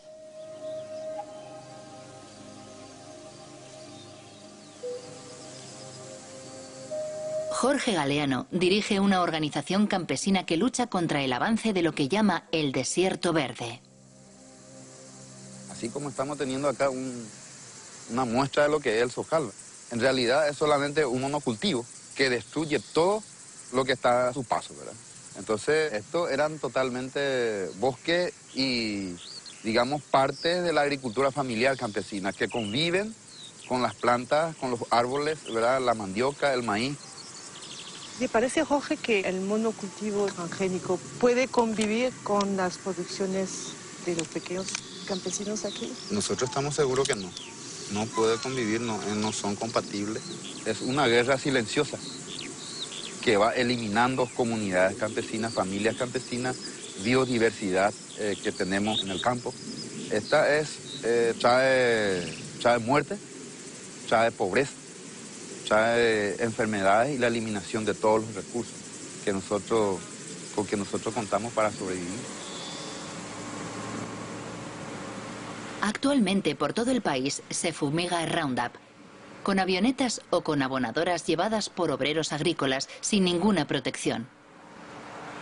Se fumiga justo hasta la puerta de las casas o cerca de los cultivos de supervivencia de los pequeños campesinos. Todos los años se destruyen cosechas y miles de personas son contaminadas. Como esta familia rodeada por los transgénicos de Monsanto. Los padres están preocupados por su hijo Pedro, que todos los días tiene que atravesar los campos de soja para ir a vender las tortillas de maíz que hace su madre.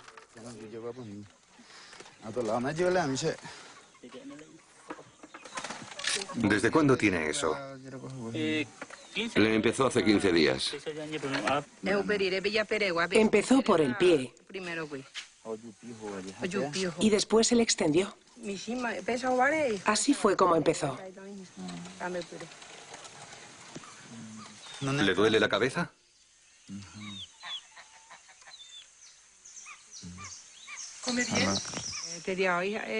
Muy poco. Hoy no ha querido comer lo que le preparé. Solo ha tomado un zumo. ¿Y su hermano?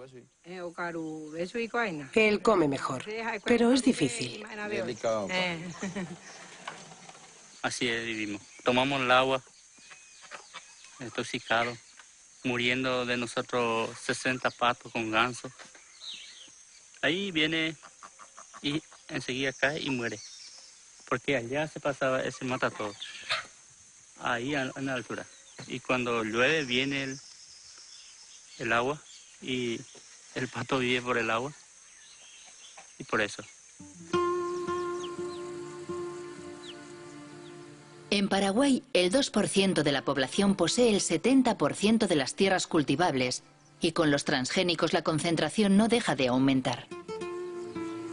Las 3/4 partes de los productores de soja son extranjeros que invierten su dinero en el nuevo oro verde. Con la crisis de las vacas locas y la prohibición de las harinas animales, y más recientemente, con la pasión por los biocarburantes, el precio de la soja se disparó provocando una avalancha de los cultivos Roundup Ready. Según el último censo de Paraguay, 100.000 personas abandonan cada año el campo para instalarse en los suburbios de las grandes ciudades. La mayoría huye de la soja transgénica de Monsanto, destinada a alimentar los pollos, las vacas y los cerdos de Europa. Ñaña, imítala sobre el modelo de producción. Vamos a hablar del modelo de producción de soja transgénica promovido por Monsanto. Es una empresa multinacional presente en el mundo entero, cuyo objetivo es controlar toda la producción de alimentos en el mundo. ¿Y cómo? A través de la implementación de una agricultura sin agricultor.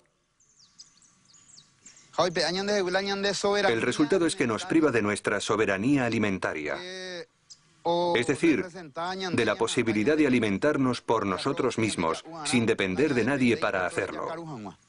Por eso decimos que tenemos que luchar por nuestra soberanía, tenemos que luchar por nuestras tierras, tenemos que defender nuestra comunidad, tenemos que defender nuestra familia, tenemos que defender nuestro país. Mi familia vive en la ciudad y yo no quiero ir allí. Por eso, yo vivo aquí, porque en la ciudad hay que comprarlo todo, hasta la comida, mientras que aquí lo que sembramos es nuestro. Podemos comer lo que queremos, cuando queremos, mientras que en la ciudad no podemos comer lo que queremos. Quiero añadir que el combate de estas familias por su supervivencia nos concierne a todos. En 2007, Monsanto tenía 18.000 empleados en 50 países. Mientras, sus acciones en bolsa no han dejado de subir y sus beneficios alcanzaron $1.000 millones. Entre sus accionistas se encuentran fondos de pensiones, bancos, pero también cientos de miles de pequeños accionistas.